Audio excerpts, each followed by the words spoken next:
We're talking this morning to Democratic Congressman Chris Van Hollen of Maryland. He served on the Debt Super Committee. And from Capitol Hill, we're talking to Republican Congressman Tom Price of Georgia. He's the chairman of the House GOP Policy Committee. Nice to have you, gentlemen. I appreciate your time. Good morning. Thanks so much. You know, when you look at some of the releases that the Club for Growth, the conservative group, Club for Growth, has been sending to my email a lot, one of the things they've been blasting in this vote that's going to happen today is these self-congratulatory press releases, that's their words, from the GOP. So, Tom Price, what do you think when you see that a lot of this seems to be a charade, as how others have put it, that this decision has been made already? This is not a real vote.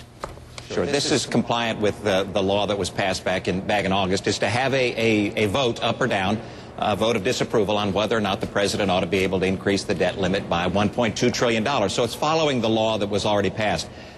These aren't self-congratulatory press releases. What they are is drawing attention to the remarkable spending that is out of control here in Washington. This administration has increased the debt by $4.6 trillion in its 3 years, the three highest deficits in the history of this country. So we know that we've got to get spending under control. We just need a willing partner on the other side of the aisle in both the Democrats in the House as well as the Democrats in the Senate, who have failed to pass a budget for nearly 1,000 days. Well, when they talk about a willing partner, this is what Harry Reid said on Meet the Press over the weekend. He said, we've had obstructionism on steroids. And I think the American people would say the same thing. You know, we'll talk about poll numbers in just a moment. I would hope they understand that everything doesn't have to be a fight. Legislation's the art of working together, building consensus, compromise, and I hope the Tea Party doesn't have influence in this next year that they had in previous years. Chris Van Hollen, do you think that Harry Reid is right? And what do you do about it? I do think Harry Reid's right, and this is a perfect illustration of what people don't like about Congress. If we don't raise the debt ceiling, meaning if we don't allow the United States to pay for the debts it's already incurred, you would wreck the economy, you would send it into a tailspin, you would destroy a lot of jobs, which is why responsible people aren't going to allow this to happen.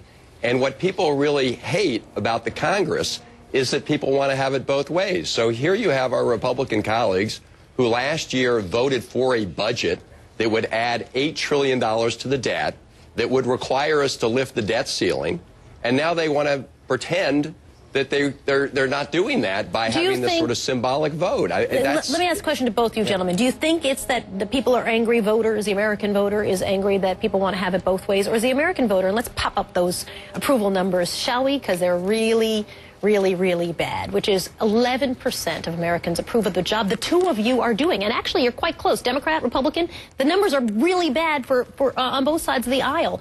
So ultimately, is it not wanting to have it both ways, or is it we sent you to Washington, D.C. to work on this, and it's not getting done, and we're unhappy? Is that the message? Who wants to go first? Soledad, I think the American people are sick and tired of Washington not addressing the fundamental challenges, and one of the huge fundamental challenges is the amount of spending.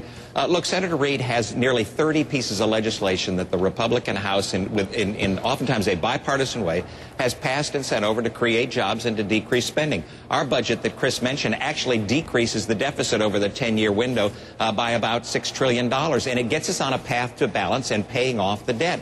So, again, what we need are willing partners, folks who are interested in really solving these challenges, as opposed to the kind of soundbite legislation and the kind of soundbites that my friend on the other side of the aisle insists on continuing. With all due respect, sir, everybody in Washington speaks in soundbites. With all due respect to both of you. Chris, I'm going to give the final word. There's only about 30 seconds left, which is this. What else is on the agenda? Because we can go back and forth on this debt limit thing. What else is on the agenda? What has to be done today? Well, unfortunately, we don't have much else on the agenda. House Republicans are bringing us in for just a half day today. There's only one full working day in January. I happen to be one of the conferees on the legislation to try and make sure we extend the payroll tax cut and make sure that we provide unemployment compensation to people who are out of work through no fault of their own. I hope our Republican colleagues will meet soon as members of the conference committee, because there is a lot to do.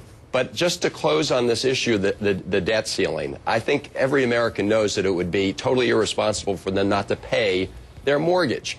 And what House Republicans are going to do today is vote for the United States not to pay its debts for the first time in our history. I mean, it would make us worse than Greece in terms of where we are in terms of the deficit. What our plan is to do is to bring focus to the amount of spending, and as a fellow conferee on the conference committee, we look forward to meeting and making certain that we extend the payroll tax holiday, that we make certain that unemployment benefits are provided, and that we provide sustainable growth rate for physicians to be able to care for seniors. We're looking for positive solutions, real solutions here in Washington, and I welcome Christian. Well, I'm but, you know, glad to hear that, because and I can tell this back and forth that we're back to that confrontational, because it makes everybody wonder watching the show, like, so how come y'all can't work together when it's actually Washington, D.C.? Gentlemen, we're out of time, so I have to stop there. Thanks, I appreciate your time this morning. I know we're going to continue to have these conversations.